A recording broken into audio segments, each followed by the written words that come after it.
मध्यकाल के बाद आधुनिक न्याय की अवधारणा। आधुनिक न्याय की अवधारणा में प्रमुख विचारक आता पहला डेविड ह्यूम। डेविड ह्यूम का जन्म 1711 ईस्वी में तथा मृत्यु 1776 ईस्वी में अमेरिका में।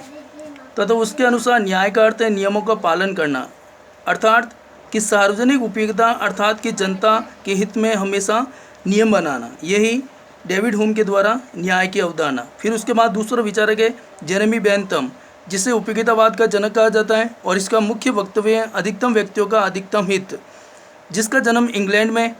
तथा ये व्यक्ति बेंथम, जिसने मात्रात्मक भेद के माध्यम से अपनी न्याय की व्यवस्था को स्पष्ट करता है, अर्थात कि संख्या को मुख्य स्थान देता है।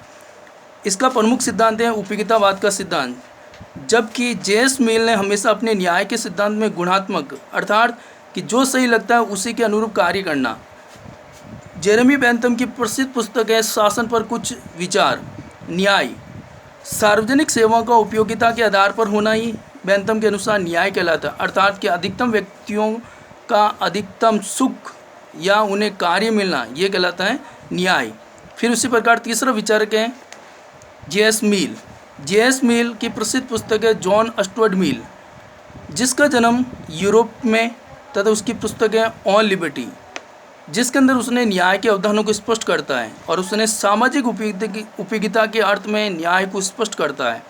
और न्याय के स्वरूप को स्पष्ट करने के लिए उसने उन्हें दो भागों में विभाजित करता है। पहला है कार्यों का विभाजन, दूसरा है विचारों की स्वतंत्रता। जिसमें पहला है कार्यों का विभाजन उपयोगिता के आधार पर, अर्थात कि हर व्यक्ति को अपने पर विषय स्व विषय कार्य करने की स्वतंत्रता देनी चाहिए। पर विषय वो कहलाता है जिसका प्रभाव दूसरों पर पड़ता है, स्व विषय कार्य जिसका प्रभाव स्वयं पर पड़ता है। तो ये तो हो गया जेएस मिल का। फिर उसके बाद आता है जॉन रॉल्स, जिसका जन्म 1921 में, मृत्यु 2002 में हुई, जिसकी प्रसिद्ध पुस्तक है द थ्योरी ऑफ जस्टिस, जो 1971 में लिखी गई। और जॉन रॉल्स के अनुसार न्याय का अर्थ है समाज का प्रथम गुण, अर्थात कि समाज में रहने वाले सभी व्यक्तियों को अपने कार्य और अपने कार्यों की करने की स्वतंत्रता प्राप्त होना, और इसी के आधार पर उसने समाज का प्रथम कार्य मानता है न्याय।